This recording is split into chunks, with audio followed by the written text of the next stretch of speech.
Welcome everyone to Jot's Shop. This is the first video about the restoration of my granddaddy's farm truck. It arrived in September from Texas after being towed up here by one of my nephews. Here he comes.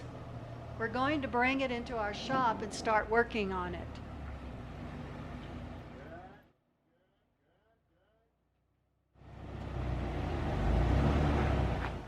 Let's take a tour of the outside and see what it looks like. Ah, this is a classic Ford. Oops. As we all know, this was a farm truck. It stood out in the rain and sun for many years. However, the patina is beautiful.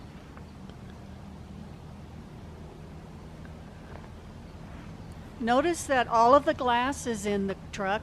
However, it sure does show how old it is. On the side of the door, you can see where there was probably a logo for the original owner. Granddaddy bought this truck sometime in the 60s, and I'm looking into when exactly he got it. For me, this truck brings back some great memories. I used to go with Granddaddy to town in this truck with my brothers and cousins. He would buy us sodas and candy. Also, my dad would take it hunting with my brothers and uncles or by himself. In the truck bed are the side rails that Granddaddy would use when hauling cattle and pigs to market.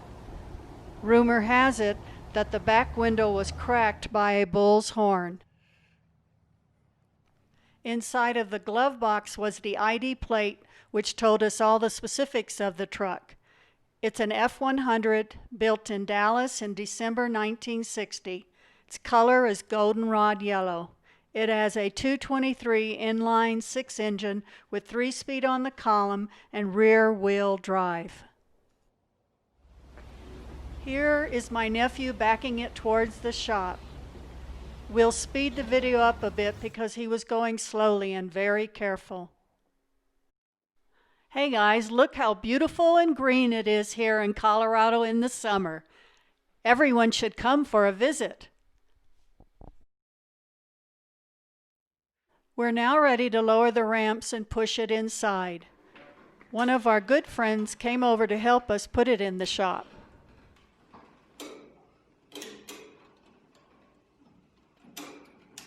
Hey guys, boy did I make a mistake here. I was so excited that we were going to get it into the shop, I forgot to take a video of it. But here it is, safe and sound, inside the shop. Under the hood is that powerful 223 inline 6.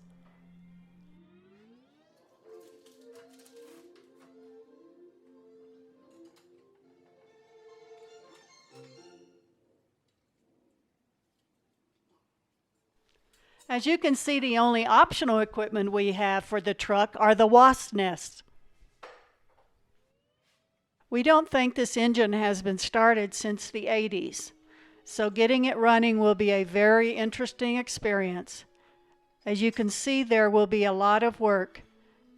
Everything seems to be there, but we're not sure of the condition of all the parts. And yes, we do know we need a battery.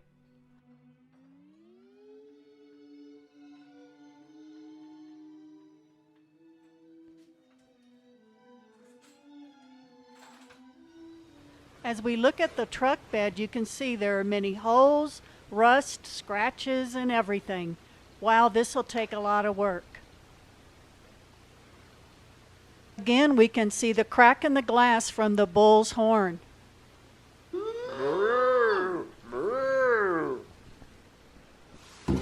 As we open the door, we can see that everything is in there.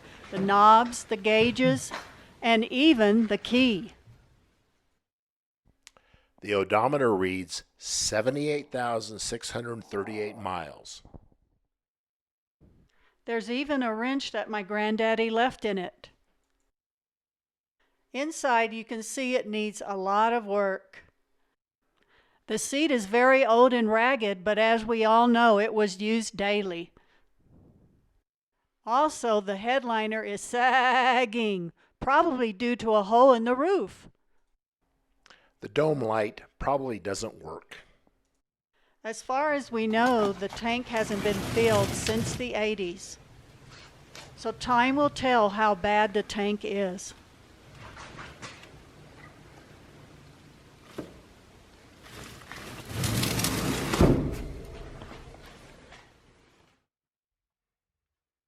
Notice the vent on the passenger side floor. That was the air conditioning for Granddaddy. That's all, folks, and thanks for watching. There's more videos to come on the truck.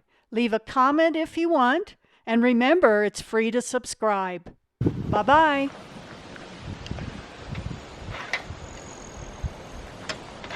And that's a wrap. The director leaves the set.